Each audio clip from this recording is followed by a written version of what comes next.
आज हम पढ़ने जा रहे हैं बीए फोर्थ सेमेस्टर ज्योग्राफी का आर्थिक भूगोल पाठ 15 प्रमुख उद्योग। इसमें हम सूती वस्त्र उद्योग के बारे में पढ़ेंगे।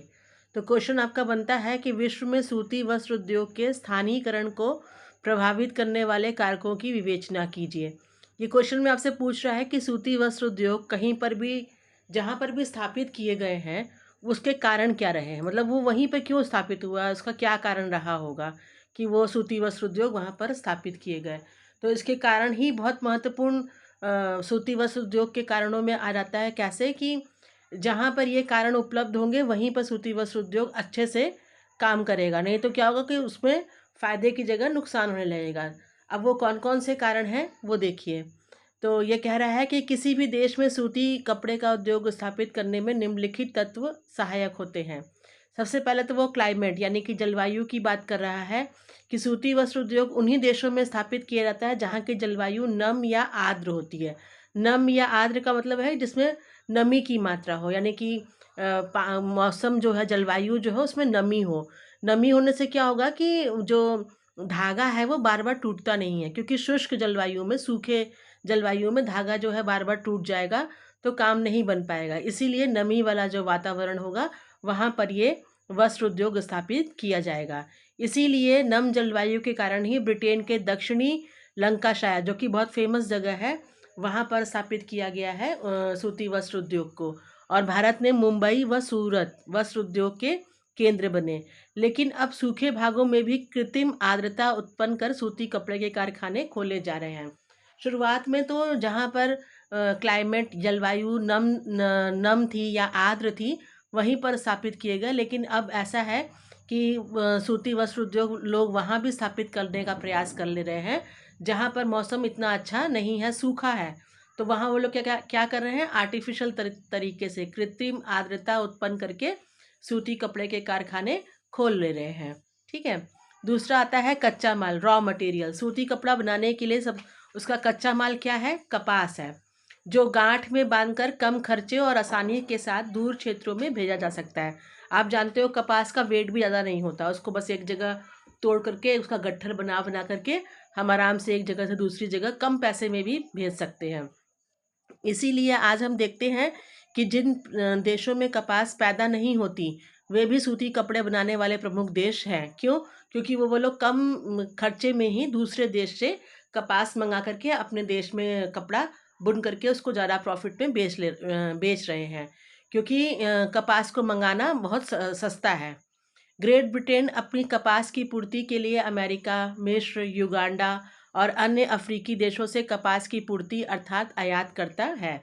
जैसे कि एक उदाहरण आपको मैंने दे दिया कि ग्रेट ब्रिटेन भी कपास की पूर्ति के लिए कई देशों पर डिपेंडेंट है, और वहीं से वो अपने देश से कपास, उन देशों से कपास मंगा के अपने देश से कपड़ा तैयार करके बेचता है काफ़ी ज़्यादा मूल्य पर। जैसे कि लंकाशायर जो ब्रिटेन का एक जगह है सूती कपड़े का, वो काफ़ी फेमस है। अच्छा, तीसरा इसमें चाहिए होता है स्वच्छ जल, क्लियर वाटर। सूती कपड़े के लिए स्वच्छ जल का बहुत महत्व है। सूत की धुलाई, जो धागे होते हैं ना, उसकी धुलाई, रंगाई और अन्य प्रकार के कार्यों के लिए साफ पानी की आवश्यकता होती है। इसी कारण नदियों या झीलों के किनारे सूती वस्त्र व्यवसाय के केंद्र स्थापित किए गए हैं। क्योंकि पानी बहुत चाहिए होता है तो वो लोग ऐसी जगह ढूंढते हैं जहाँ पर पानी का स्रोत हो, या तो नदियाँ हो या झीलें हों। जैसे संयुक्त राज्य अमेरिका, ग्रेट ब्रिटेन में नदियों के किनारे किनारे अधिक कारखाने स्थापित किए गए हैं, क्योंकि उनको आराम से वहाँ से पानी मिल जाता है। कुशल कारीगरों की उपलब्धता। अच्छा, धागा बनाना आसान काम नहीं है, इसके लिए जो कारीगर होते हैं ना वो अच्छे कुशल होने चाहिए। कुशल मतलब उनको उस काम का एक्सपीरियंस होना चाहिए, वो काम अच्छे से आना चाहिए। जैसे लंकाशायर और मैनचेस्टर में इस उद्योग के केंद्रित होने का प्रधान कारण यही है कि वहाँ पहले ऊनी कपड़ा बनाने वाले कुशल कारीगर पाए जाते थे। ऊनी कपड़ा बनाते थे तो धागों की ज़रूरत उस समय भी थी, और वो ऊनी कपड़े को बनाते थे तो उनको धागे के बारे में अच्छी जानकारी थी, इसीलिए वो सूती वस्त्र का काम भी बहुत अच्छे से कर पाए। इसी प्रकार जापान में भी सूती वस्त्र उद्योग को रेशमी कपड़ा बुनने वालों से काफ़ी सहायता मिलती है। जापान जैसे देश में सूती वस्त्र उद्योग जब स्थापित हुआ तो जो वहाँ के मजदूर थे जो इस काम को कर रहे थे वो पहले रेशमी कपड़ा बहुत अच्छा बुनते थे। तो उनको उस कपड़े, देखिए कोई भी धागे वाला काम कोई करेगा तो धागे से संबंधित उसको काफ़ी जानकारी हो गई। जैसे अमेरिका और ब्रिटेन में लोग उनके कपड़ों का ज्ञान रखते थे और ये लोग रेशमी कपड़े का, तो इससे उनको बहुत सारा सहायता मिली ऊनी वस्त्र उद्योग में काम करने में। भारत के मुंबई और अहमदाबाद केंद्रों में अधिकांश जुलाहे और कोली, जुलाहे तो आप जानते ही हैं, जो धागे का काम करते हैं, लकड़ी से जुड़े हुए कामों को कर रहे हैं जुलाहा, मतलब लकड़ी से जुड़े नहीं, धागे से जुड़े हुए कामों को जो करते हैं उन्हें जुलाहा कहते हैं। और कौली, कौली जो पहले हथकरघों पर काम करते थे। आपको पता है पहले मशीनें नहीं थी, लोग हाथ से ही धागे को बनाते थे। तो हाथ में भी एक चरखा, जो गांधी जी चलाते थे चरखा, वैसे ही चरखा होता था जिससे लोग हथकरघा कहते थे। तो ये लोग जो चलाते थे इस हथकरघा को, उनको नाम दिया गया था कौली। तो ये लोग उसमें काम करते थे और धागा बनाते थे। शक्ति संसाधन चाहिए। सूती कपड़े का उद्योग साधारणतः उन्हीं स्थानों पर स्थापित किया जाता है जहां कोयला अथवा जल विद्युत सस्ती प्राप्त हो जाए, क्योंकि इस मशीन को चलाने के लिए जो ऊर्जा चाहिए वो या तो उन्हें कोयला से मिलेगी या जल विद्युत हो। तो जल विद्युत भी क्या होना चाहिए, सस्ता होना चाहिए, नहीं तो खर्चा बहुत ज़्यादा आ जाएगा। पश्चिमी यूरोप में जर्मनी, फ्रांस और ग्रेट ब्रिटेन में यह उद्योग कोयले की खानों के निकट ही स्थापित हुआ। कोयला क्षेत्र में साधारणतः इंजीनियरिंग कारखाने भी होते हैं जिनसे मशीनों की टूट फूट आसानी से दुरुस्त कराई जा सकती है। हाँ भाई, मशीनें हैं तो उसमें कुछ ना कुछ खराबियाँ आती रहेंगी, तो आसपास में ही इंजीनियरिंग कारखाने भी होते थे ताकि वो मशीनों की टूट फूट को ठीक कर सकें। फिर छठा कारण होता है परिवहन। तैयार माल को खपत के केंद्रों तक पहुंचाने के लिए सस्ते और उत्तम परिवहन के साधनों की आवश्यकता पड़ती है।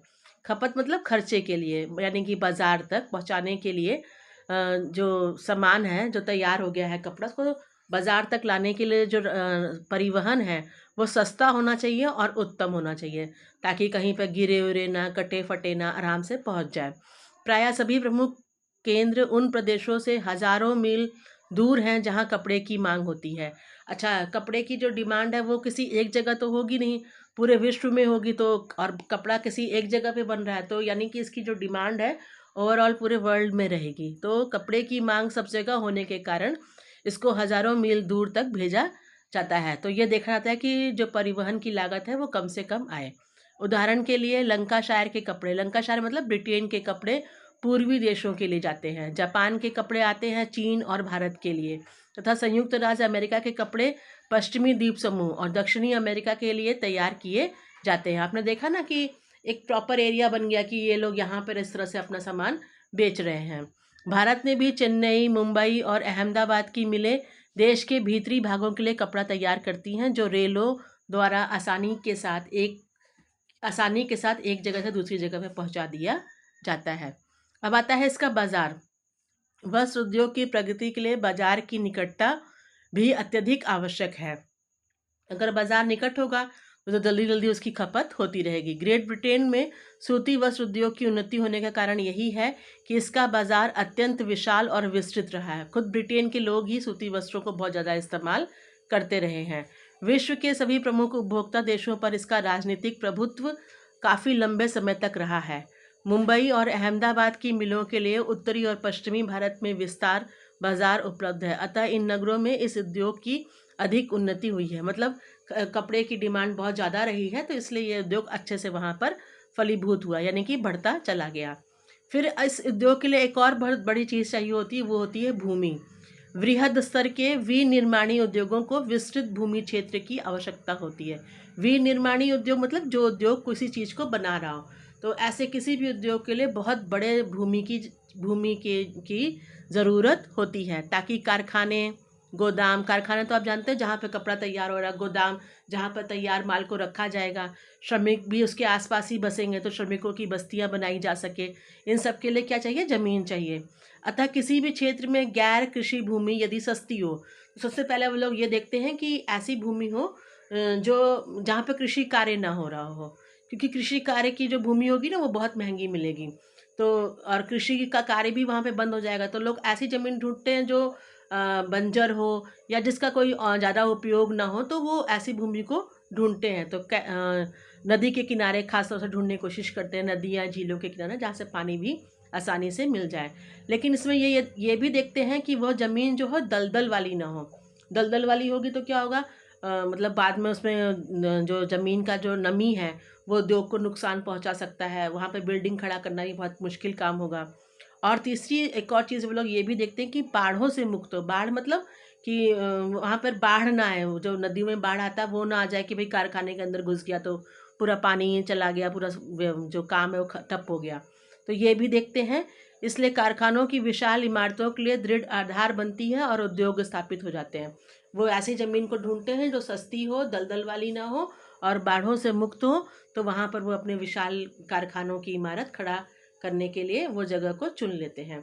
तो ये 8 कारण मैंने आपको दिया कि सूती वस्त्र उद्योग को स्थापित करने के लिए क्या क्या चाहिए होता है। ये 8 मुख्य कारण इसमें मैंने आपको समझा दिया। ये एक शॉर्ट फॉर्म के क्वेश्चन में आया है। अगर आप इसके हेडिंग्स को याद रखेंगे और एक बार समझ लेंगे तो इस आंसर को आप आराम से कर सकेंगे। आशा है आपको यह आंसर समझ में आ गया होगा।